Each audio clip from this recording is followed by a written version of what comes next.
Students, welcome to my channel Nainali Sharma classes. और आज हमारे इस लेक्चर में हम एक बहुत ही इम्पॉर्टेंट और बेसिक टॉपिक पढ़ने जा रहे हैं इंग्लिश ग्रामर का, जो कि है प्रीपोजिशन। स्टूडेंट्स प्लीज़ इस वीडियो को बिल्कुल भी स्किप ना करें, क्योंकि मैं ये चाहती हूँ कि मेरा जो भी स्टूडेंट, बड़ा या बच्चा, ये वाली वीडियो देखे, उसे पता चले कि आज के टाइम में इंग्लिश पढ़ना इतना ज़्यादा इम्पॉर्टेंट क्यों है। इंग्लिश एक मैंडेटरी सब्जेक्ट हो गया है आज स्टूडेंट्स की लाइफ में। स्टूडेंट्स, इंडिया में और आउट ऑफ इंडिया ऐसी कई सारी एग्ज़ाम्स है जिसके अंदर इंग्लिश एक मैंडेटरी सब्जेक्ट है। फिर चाहे वो एग्ज़ाम कॉलेज एडमिशन के लिए हो या फिर आपकी जितनी भी गवर्नमेंट जॉब्स है उनके लिए हो, ये एक बहुत ही इम्पॉर्टेंट सब्जेक्ट बन गया है। और बात सिर्फ यहीं पर नहीं रुकती है, इवन एसएसबी इंटरव्यूज़ जो आज यूथ बहुत ज़्यादा प्रैक्टिस कर रही है जिसकी, उसमें भी ये एक बहुत इंपॉर्टेंट सब्जेक्ट बन गया है। वो डायरेक्टली आपको ये नहीं बोलते हैं कि आपको इंग्लिश आना ज़रूरी है, बट आप जैसे ही जाते हैं एसएसबी इंटरव्यू के लिए, तो सबसे पहला दिन जो रहता है उस दिन होती है आपकी स्क्रीनिंग टेस्ट।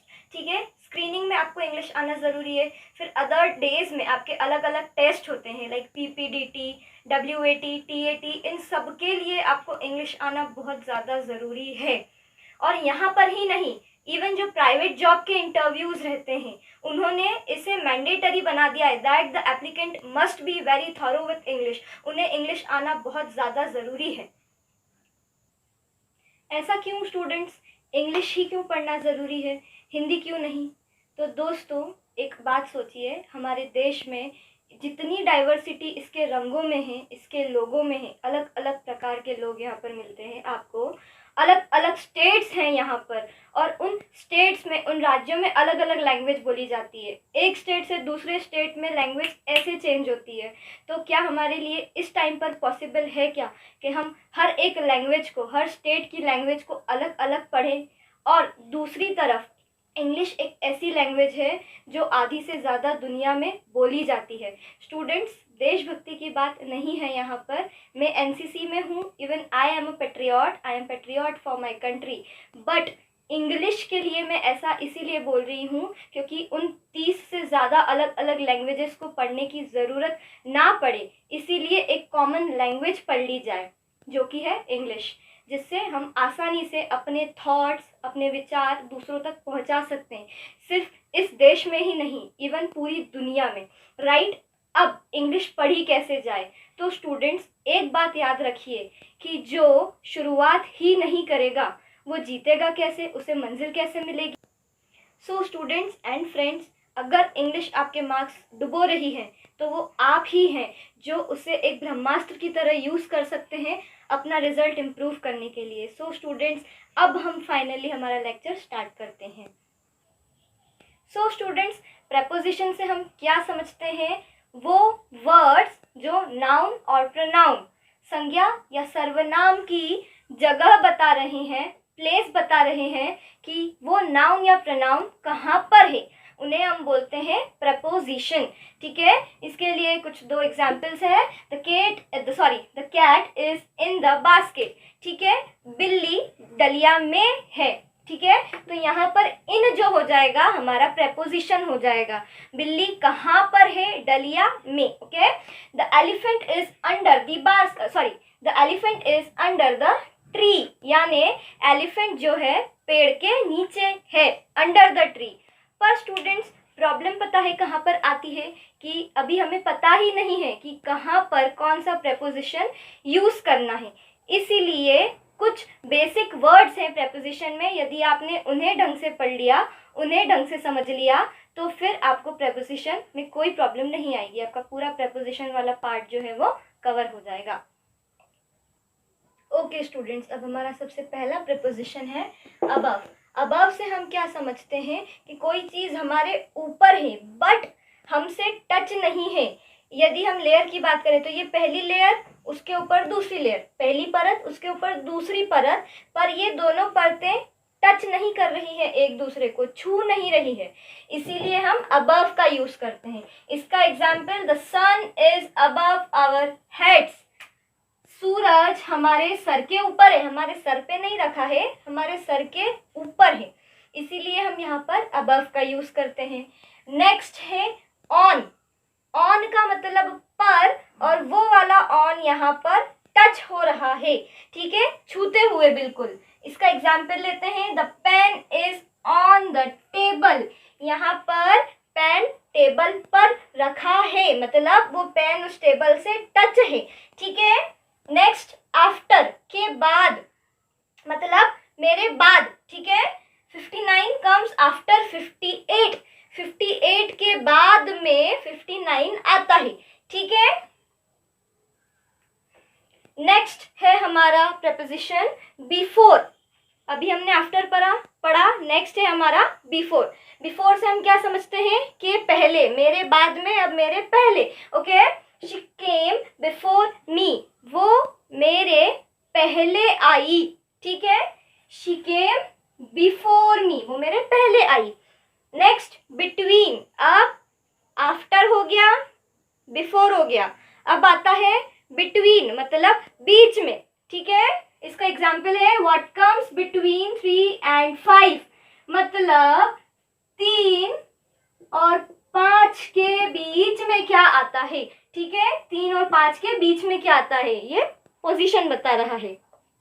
नेक्स्ट है बिसाइड। अभी हमने आफ्टर पढ़ा स्टूडेंट्स, फिर बिटवीन, बिफोर पढ़ा। यहाँ से हमारा बिसाइड से हमारा क्या मतलब रहता है, जब कोई हमसे बिल्कुल लग के खड़ा हुआ है, बिल्कुल, ठीक है। मैं अभी ऐसे खड़ी हूँ, इसीलिए मैंने आफ्टर बिफोर कर दिया, ठीक है। अगर ये ऐसा होता और एक लाइन होती तो मेरे आगे भी कोई था, मेरे पीछे भी कोई था और मैं बीच में थी। बट अब मैं अगर ऐसे बैठ गई हूँ या ऐसे खड़ी हूँ, तो मेरे इधर या इधर जो भी लग के खड़ा है मेरे, बिल्कुल मेरे बगल में, मेरे पास में, उसकी पोजीशन को एक्सप्लेन करने के लिए हम क्या यूज करते हैं, बिसाइड, बिल्कुल बगल में, पास में, लग के, ठीक है। शीनी इज सिटिंग बिसाइड मी, शीनी मेरे पास में या मेरे बगल में बैठी है, अब भले ही वो इधर बैठी हो या इधर बैठी हो।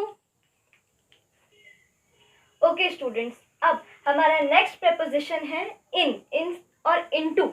ये दो ऐसे प्रीपोजिशंस हैं जिसमें अक्सर स्टूडेंट्स कंफ्यूज हो जाते हैं। इनका बेसिक डिफरेंस जो है वो हमें पता नहीं है, ठीक है। तो इसमें हम वो डिफरेंस क्लियर कर लेते हैं। इनका मतलब होता है में, एग्जाम्पल से समझते हैं। ही लिव्स इन दिल्ली, वो दिल्ली में रहता है, ठीक है, दिल्ली में रहता है, सिंपल। Next, into. इनटू से यहाँ पर क्या मतलब है, जब कोई मूवमेंट करते हुए किसी चीज में चले जाता है तब हम यूज करते हैं इनटू, मतलब वो मूवमेंट भी जब उस सेंटेंस में आ रही है। एक एग्जाम्पल लेते हैं, she jumped into the river. इसमें हम ये नहीं बोलेंगे she jumped in the river, ठीक है, हमेशा बोलेंगे she jumped into the river. Movement करते हुए वो रिवर में चले गई, रिवर में ऑलरेडी थी नहीं, वो मूवमेंट करते हुए चले गई, इसीलिए हम यहाँ पर क्या यूज करते हैं, into. This is the basic difference between in and into. The next preposition is out. बहुत सिंपल, get out जो हम नॉर्मली बोलते हैं, बाहर जाओ। इसका एक एग्जाम्पल ले लेते हैं, they went out for a walk. वो टहलने के लिए बाहर गए, ठीक है।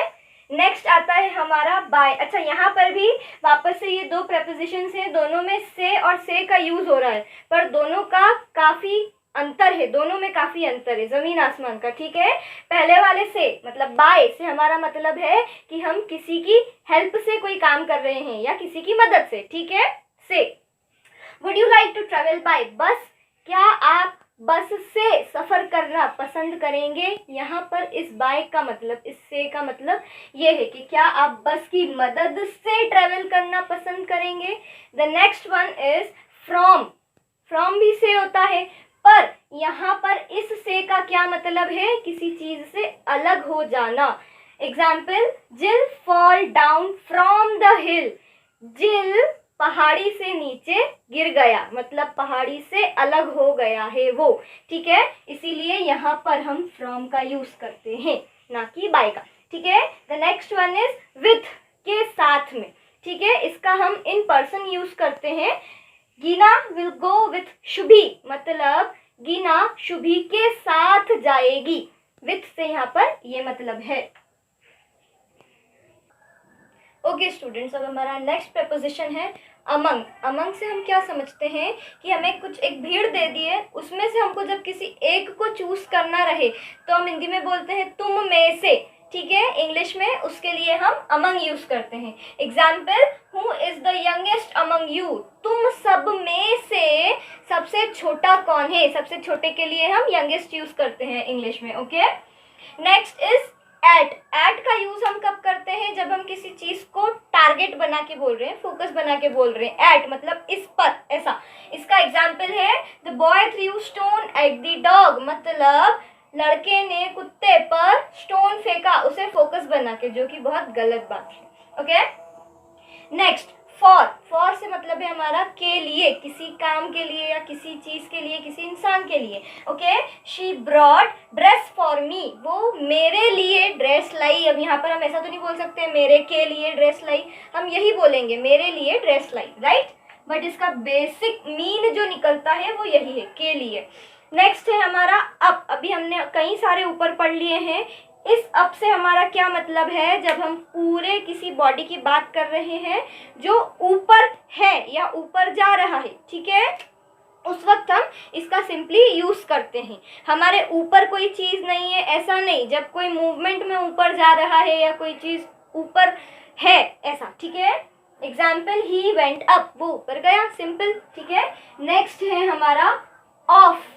ऑफ हम यूज करते हैं किसी पूरे में से, मतलब कोई भी पूरी चीज है उसमें से जब हम एक छोटा सा हिस्सा बताते हैं उस वक्त हम ऑफ का यूज करते हैं। इसके एग्जाम्पल से हम समझेंगे, most of them are Indians, मतलब कहीं पर हम ऐसे मान लेते हैं कि कहीं पर कोई प्रोग्राम हो रहा था, उसमें सारी दुनिया से लोग आए थे, पर उनमें से कई सारे जो थे वो क्या थे, इंडियंस थे। तो most of them are Indians, उनमें से कई सारे इंडियंस थे, ठीक है।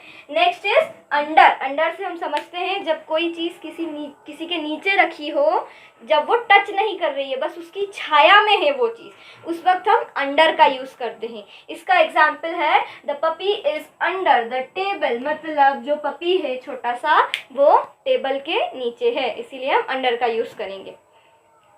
ओके स्टूडेंट्स, अब हम यहाँ पर हमारे जो भी प्रिपोजिशंस हमने पढ़े हैं उसकी प्रैक्टिस कर लेते हैं। स्टूडेंट्स, ये यहाँ पर पॉसिबल नहीं है कि मेरे पास जितने भी एग्जाम्पल्स हैं, जितनी भी टेस्ट शीट्स हैं, वो मैं सारी यहाँ पर डिस्कस कर सकूँ। तो मैं उसके लिए वो जितनी भी टेस्ट शीट्स जो मेरे पास बनी हुई हैं, जो मैंने बनाई है, वो मेरे पेज पर ऑन FB एंड इंस्टा दोनों पर डाल दूँगी, तो आप वहाँ पर जाकर चेक कर सकते हैं, ठीक है। और मैं इसका एड्रेस आपको अभी आगे वीडियो में दे दूँगी। तो हमारा सबसे पहला एग्जाम्पल है, Narang went dash the room, Narang room में चला गया। यहाँ पर नरंग की मूवमेंट हो रही है रूम में जाने के लिए। तो हमने पढ़ा है कि जब कोई चीज की मूवमेंट होती है जाने के लिए, उस वक्त हम इनटू का यूज करते हैं, ठीक है। Next, the glass is dash the table, ठीक है, मतलब ग्लास जो है वो टेबल पे रखा है, हमें ये पता है, पर हमने वो पर के लिए कौन सा वाला यूज किया था, एक तो ऑन है और एक अबव है। कॉम्पिटिटिव एग्जाम्स में आपको ऑप्शंस आते हैं, इसीलिए आप वो ऑप्शंस रख कर देख लीजिए, ठीक है। ऑन का मतलब जब कोई चीज टच करती हुई किसी चीज पे रखी है, ठीक है, और अबव का मतलब जब टच करते हुए नहीं है। तो यहाँ पर ग्लास हवा में तो रखा नहीं होगा टेबल के ऊपर, उससे टच करता हुआ रखा होगा, तो यहाँ पर क्या आ जाएगा, ऑन द टेबल, ठीक। The apple falls dash the tree. अब हमने पढ़ा है अलग होने के लिए, हमने क्या पढ़ा है, फ्रॉम पढ़ा है। एप्पल जब पेड़ से गिरेगा तो उस वक्त अलग होने वाला से यूज होगा। तो अब एट का मतलब तो पर होता है, तो एप्पल पेड़ पर तो नहीं गिरेगा, फ्रॉम द पेड़ गिरेगा, फ्रॉम द ट्री गिरेगा, राइट। तो यहाँ पर सही आंसर क्या हो जाएगा, फ्रॉम, ठीक। Next, the rat is dash the cat and dog. यहाँ पर कई सारे ऑप्शंस हो सकते हैं, इसीलिए हम पहले हमारे ऑप्शंस ही देख लेते हैं क्या क्या दे रखा है। Between and on. बिटवीन का मतलब होता है के बीच में, ऑन का मतलब होता है ऊपर। अब रैट कैट या डॉग के ऊपर तो नहीं बैठा होगा, ठीक है। The rat is between the cat and dog, मतलब कैट और डॉग के बीच में है, ठीक।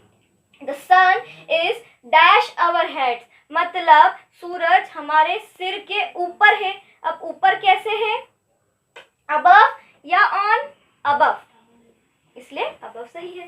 Thank you so much students for watching my videos. I hope कि आपको इस प्रपोजिशन वाले टॉपिक से आपके कई सारे डाउट्स क्लियर हुए हों, and if not then please comment down. Also do not forget to like and share my videos.